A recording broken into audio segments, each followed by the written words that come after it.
expecting to see my face again. And as everyone's waiting for the main segment, which is obviously Mufti Saab's discussion of how to calculate Zakat, the Nisab, and then the Q&A with Mufti Saab. So I don't want to bore you with all the academic details and the long nitty-gritties. In a nutshell, Zakat has specific recipients. Mufti Saab spoke of Sadaqah Lillah, that you can give anyone. You give your wife a kiss, that's also Sadaqah. You remove something from the road, that's also Sadaqah.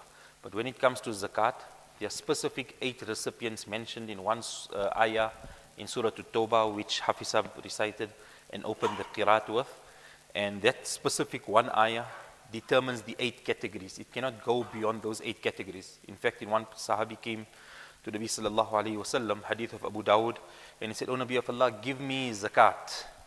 So Nabi sallallahu alayhi wasallam told him, this is such a matter. Allah has not even given me leeway to decide who I want to give and who I do not want to give. Nobody. Allah Ta'ala, jazza'a thamaniyata ajza. He has given 8 categories to which zakat can be given. In kunta min tilkal ajza a'taytuk. If you are one of those 8, then fine, I'll give you. Otherwise, there's no leeway for me also to say, okay, you also take zakat because I'm the Nabi of Allah. That's how rigid and how strict it is with regards to the recipients of zakat. With regards to the recipients, as I said, we're going very brief.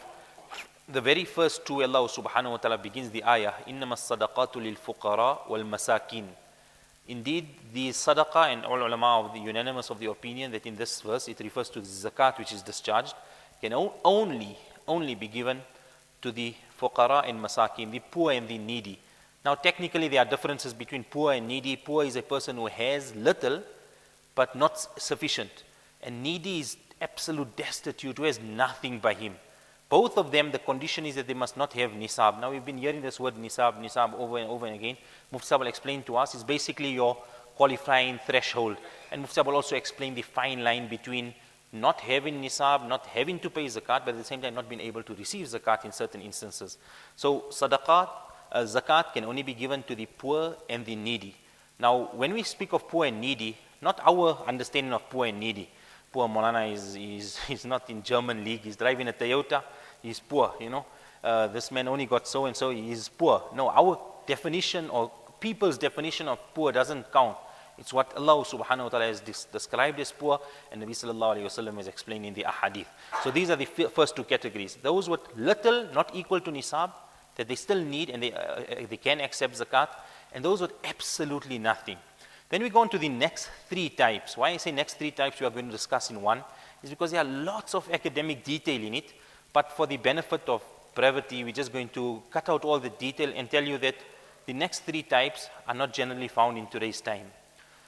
Al-amilina alayha, those whom the Islamic government has appointed to collect zakat on behalf of the poor people. Those people are no more found in today's time because we don't have an Islamic government.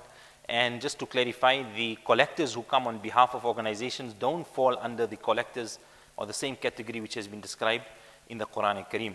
Then وَالْمُؤَلَّفَةِ قُلُوبِ, those who, to soften their hearts or to bring them closer towards Islam. There are various different categories and detail under who can we use to endear and bring them closer.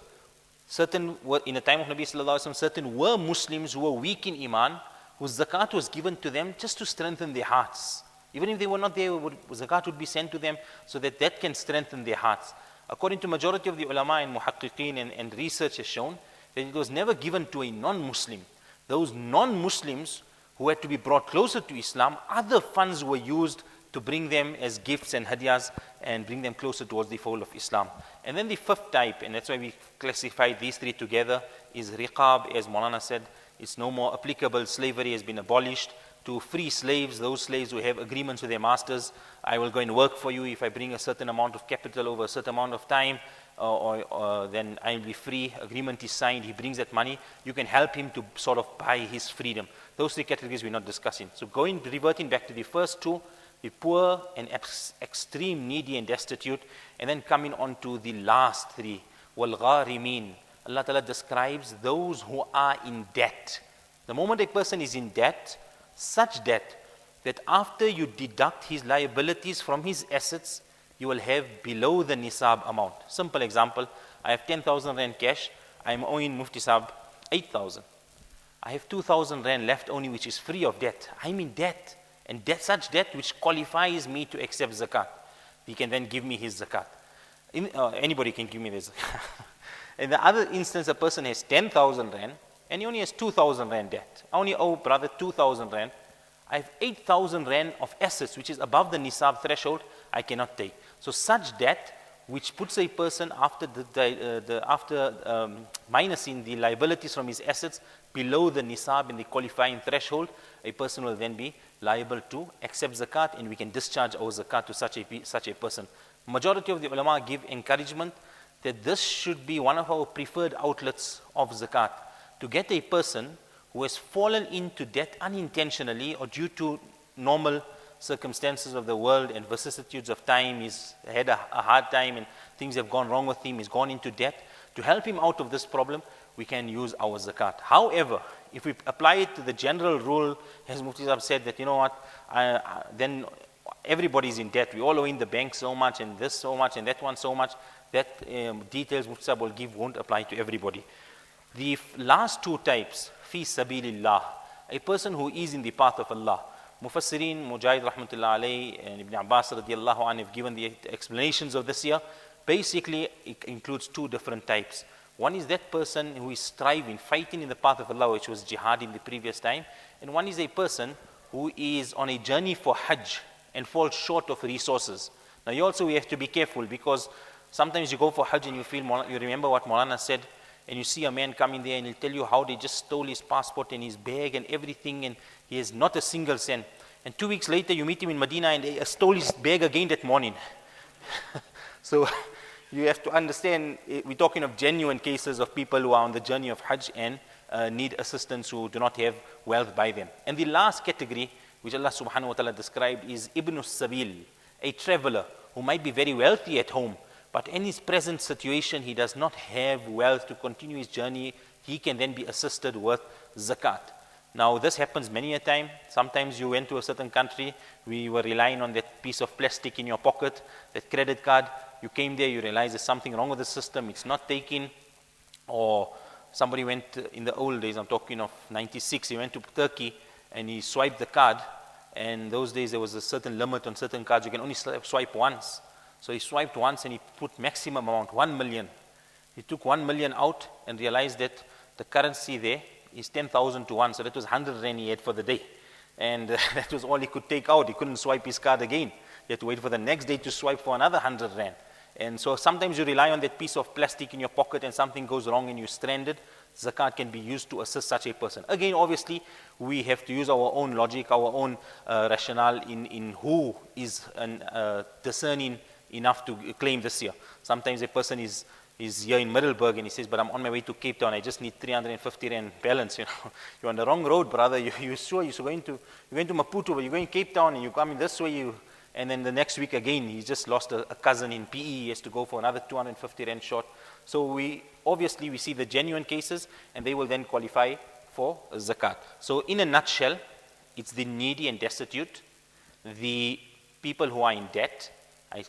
I deliberately did not mention those other three categories because of time and details. And then people in debt, people who are in the path of Allah and need assistance, genuine, and people who are travelers, although they might be wealthy at home. These are the general recipients of zakat. When we come to non-recipients, who can we not give? Zakat cannot be given to a non-Muslim. No matter, he might be working for you, you might know him very well, you might know his situation is very poor, is very bad, you cannot help him with any zakat money, non-Muslim, number one. Number two, a wealthy man. And wealthy man in Islam is a person who has the amount of nisab, he cannot be given zakat. Number three, the third category of people who cannot be helped with zakat money is the family of Rasulullah sallallahu alayhi wasallam. What we know as the Sayyid family of Nabi alayhi salatu wasalam, when Nabi sallallahu alayhi himself said that zakat has been made forbidden for me and my family and my members. So people generally ask, then Maulana, what are we going to do? I mean, there's so many poor Sayyids in the world. Well, there's still another 97.5% of your wealth left, which you really want to help, you can help them with that. So they cannot be given from zakat money, but can be given from gifts, etc. The fourth type of people who cannot receive zakat is the ascendants and descendants. A person's ascendants meaning my mother, my father, my grandmother, grandfather, paternal, maternal, both ways going up. Any ascendants cannot take from me, neither can my descendants take from me, neither my son, nor my daughter, nor my grandson, nor my granddaughter. No person can give his ascendants or descendants any type of zakat. And the fifth non-recipient of zakat, and we'll just end with this here, is spouses. A person can't give his zakat to his wife and say, you know what, my zakat is due in Sha'ban, so on the 29th of Rajab, I'm giving you all my wealth, and I'll take it back from you next month. I think that will be the ideal time for her to run home. So in that instance, a person cannot pass on zakat to non-Muslim, to a person who is wealthy, to a family member of Nabi sallallahu alaihi wasallam, to an ascendant or descendant of his, and neither to any of his spouse. So this basically covers the categories of recipients and non-recipients of zakat. And inshallah, now we turn to the final segment. Jazakumullah, Maulana, for that discourse on the recipients of zakat. And it is very, very important that before we discharge our zakat, we are aware of who we are giving it to, because you get a lot of, like Maulana pointed out, chances, you get bogus collectors, you get all kinds of people coming. And when we have this kind of doubt and suspicion, rather find out, and if you have to give them, rather give some other kind of money, but do not give them from your zakat, because your zakat is discharged, and an important farz as such has been neglected. Now we come to the last segment, and it is going to be conducted by our respected Mufti Muhammad Yusuf Minty. He will speak on how to calculate zakat, and Mufti will then inshallah also take questions, and we ask all our brothers to please benefit from Mufti Saab's knowledge.